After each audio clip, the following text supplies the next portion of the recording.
Bathukamma special బియ్యం సత్తుపిండి చేసుకుందాము. అందుకోసము బియ్యము, చక్కెర, ఒక 4 ఇలాచీలు, కొంచెం నెయ్యి, ఇవే సరిపోతాయి. బియ్యాన్ని ముందుగా శుభ్రంగా కడిగి నీడకు ఆరబోసి పెట్టుకోవాలి. ఇవి శుభ్రం చేసి నీడకు ఆరబెట్టిన బియ్యం. దీంతో 1 కప్పు. ఈ బియ్యాన్ని ముందుగా వేయించుకుందాం. స్టవ్ వెలిగించుకొని ఒక మందపాటి గిన్నెను స్టవ్ పైన పెట్టుకోవాలి. ఇప్పుడు ఈ బియ్యాన్ని వేసి వేయించుకుందాం. చిన్న మంట మీద దోరగా వేయించుకోవాలి. అడుగట్టుకోకుండా దోరగా వేయించుకోవాలి. ఊకే కలుపుతూనే ఉండాలి. ఈ బియ్యము మామూలుగా ఇంట్లో వంటకు వాడుకునే బియ్యమే. రేషన్ బియ్యం అయితే చాలా మంచిదని అంటారు, కానీ మనకు రేషన్ బియ్యం అందుబాటులో లేవు. అందుకని నేను ఇక మామూలు బియ్యమే వాడుకుంటున్నా. ఈ విధంగా కలర్ చేంజ్ అయితే సరిపోతుంది. స్టవ్ కట్టేసి చల్లారనిచ్చుకుందాం. వేరే ప్లేట్లోకి తీసుకొని చల్లారనిచ్చుకుందాం.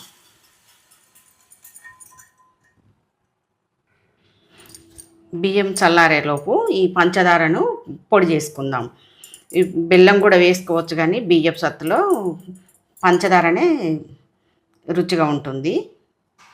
పంచదారతోనే చాలా టేస్ట్గా ఉంటుంది. అందుకని ముందుగా ఇది మిక్సీ చేసుకుందాం, పౌడర్ చేసుకుందాం. మనం ఏ కప్పుతోనైతే బియ్యం తీసుకున్నామో అదే కప్పుతోని కొంచెం తక్కువ పంచదార తీసుకోవాలి. కావాలంటే ఇంకా కొంచెం కూడా తీసుకోవచ్చు, కానీ నేను మాత్రం కొంచెం తక్కువనే తీసుకున్నా. మీకు నచ్చితే మీరు ఇంకా మీకు ఇష్టం, తీపి ఇష్టం అనుకుంటే ఇంకా కొంచెం తీసుకోవచ్చు. ముందుగానైతే దీన్ని మిక్సీ పట్టుకొని తీసుకొస్తా. మిక్సీ పట్టిన తర్వాత ఈ విధంగా పౌడర్ తయారైంది. ఈ మాత్రం మెత్తగా అయితే సరిపోతుంది. ఈ పంచదార పొడిని బౌల్లోకి తీసుకుందాం.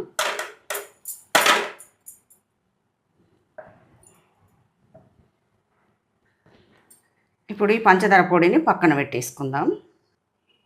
వేయించి పెట్టిన బియ్యము చల్లగా అయిపోయినాయి. వీటిని కూడా మిక్సీ చేద్దాం. బియ్యంతో ఒక 4 ఇలాచీలు కూడా వేసి మిక్సీ చేద్దాం. ఇప్పుడు బియ్యాన్ని, ఇలాచీలను మెత్తటి పౌడర్గా మిక్సీ పట్టుకుందాం. బియ్యము ఈ విధంగా మెత్తగా పౌడర్ చేసుకోవాలి. ఒకవేళ మెత్తగా పౌడర్ కాకపోతే జల్లించుకోవచ్చు. ఇవి తక్కువ మొత్తం కావచ్చు కాబట్టి తొందరగానే మెత్తగా అయిపోయినాయి. మంచిగా పౌడర్ లాగా అయింది. ఈ విధంగా అయితే సరిపోతుంది. పౌడర్ను కూడా ఈ బౌల్లోకి తీసేసుకుందాం. ఇప్పుడు ఈ బియ్యం పిండిని కూడా పక్కన పెట్టేసుకుందాం. ఇప్పుడు స్టవ్ వెలిగించుకొని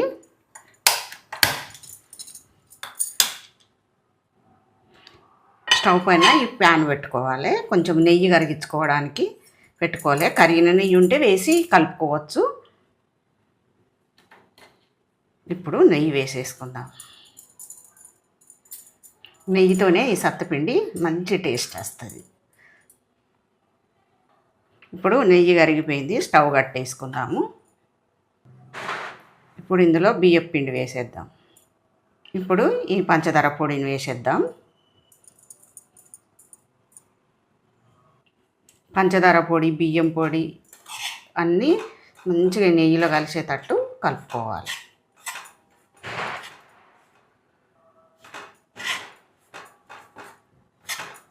మంచిగా మెల్లగా అంతా కలిసేటట్టు కలుపుకోవాలి. ఇప్పుడు చెయ్యితోనే అంతా కలిసేటట్టు కలిపేసుకుందాం.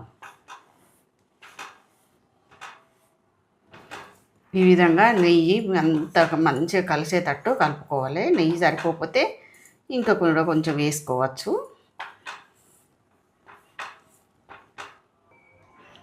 నెయ్యి వేడి చేసి వేసినాం కాబట్టి పంచదార పొడి కరిగి బియ్యం పొడిలో మంచిగా కలిసిపోతుంది. అంతా కలిపిన తర్వాత ఈ విధంగా రావాలి. ఈ విధంగా వస్తే తినేటప్పుడు నోట్లో చుట్టుకోకుండా ఉంటుంది. ఈజీగా తినగలుగుతారు.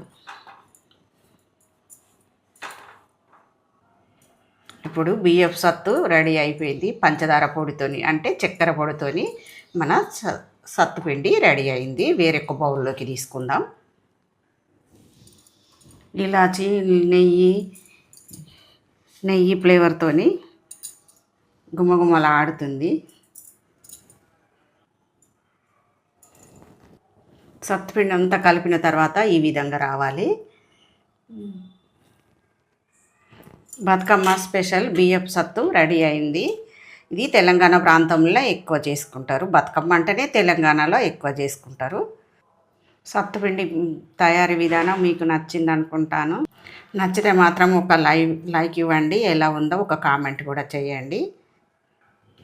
ఈజీగా తొందరగా అయిపోయే రెసిపీ చేసుకొని తిని రుచి చూడండి.